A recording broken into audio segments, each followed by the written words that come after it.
Chers ingénieurs de UPFA Construction, bâtisseurs du futur, notre continent est à un tournant décisif. Nos défis, infrastructures, énergie, urbanisation sont immenses, mais ils cachent une opportunité sans précédent, celle de réinventer notre continent par la haute technologie de construction. Nous ne sommes pas simplement les techniciens, mais plutôt les artisans d'une renaissance africaine afin de s'approprier notre continent. Mes chers ingénieurs, l'innovation est la réponse aux défis locaux. Regardons autour de nous. Des routes impraticables retardant les secours médicaux, des matériaux coûteux limitant l'accès au logement, des énergies fossiles polluant nos villes. Mais des solutions émergent. Au Nigeria, Amar Bello transforme les déchets agricoles en matériaux de construction durables. Au Kenya, des femmes ingénieurs intègrent le design éco-responsable dans chaque projet. Ce pionnier prouve à suffisance que la technologie, ancrée dans nos réalités, peut résoudre nos problèmes. La technologie reste l'allié de l'autonomisation.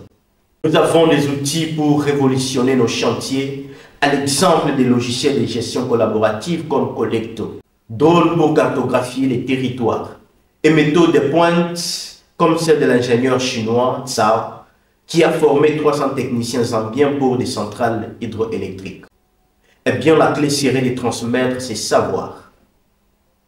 Mes chers collègues ingénieurs, la technologie sans partage est vaine. Réunissons-nous à l'exemple de cette première conférence dans l'histoire et partageons nos savoirs pour améliorer la construction dans nos pays respectifs. Ayons l'audace de croire à l'impossible. Rappelons-nous de l'ingénieur congolais, Trésor Molo, qui a surmonté la guerre et la pauvreté pour construire des routes qui sauvent des vies.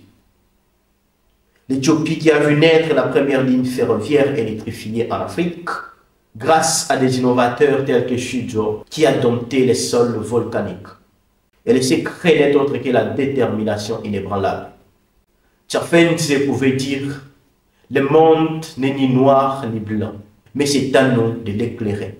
Ensemble, bâtissons l'Afrique, éclairons ce continent par des constructions suivant le pas des grands architectes de pyramides en Égypte. Soyons une génération des ingénieurs assoiffés de savoir et passionnés de voir naître une Afrique remplie d'une architecture digne des pharaons et Imhotep, l'architecte par excellence. Chers ingénieurs, chaque calcul, chaque chantier, chaque formation compte. Comme le dit cette manager kenyane, nous ne construisons pas que des structures, mais un héritage. Chers collègues, l'Afrique n'a pas besoin de suivre les traces des autres. Les impérialistes qui viennent prendre nos marchés pour une raison ou une autre. Étudions chez eux. Et chez nous, c'est eux nos patrons. C'est pas normal. Mais oui, c'est pas normal. C'est pas normal. Posons-nous des questions fondamentales dans cette conférence et traçons notre chemin. Avec la haute technologie, la durabilité et la collaboration, nous pouvons ériger des villes intelligentes, des réseaux énergétiques propres et des infrastructures qui inspirent le monde. Le temps n'est plus au doute, mais à l'action. Chers ingénieurs, nous avons le devoir d'honnêteté et le travail bien fait pour gagner la confiance de ceux qui croient en nous. Enfin, sortons d'ici avec une promesse. Que chaque pont que nous dessinons, chaque brique que nous posons, soit un pas vers une Afrique plus forte, plus fière et résolument tournée vers le futur. Que vive UPFA Construction, je dis et je vous remercie.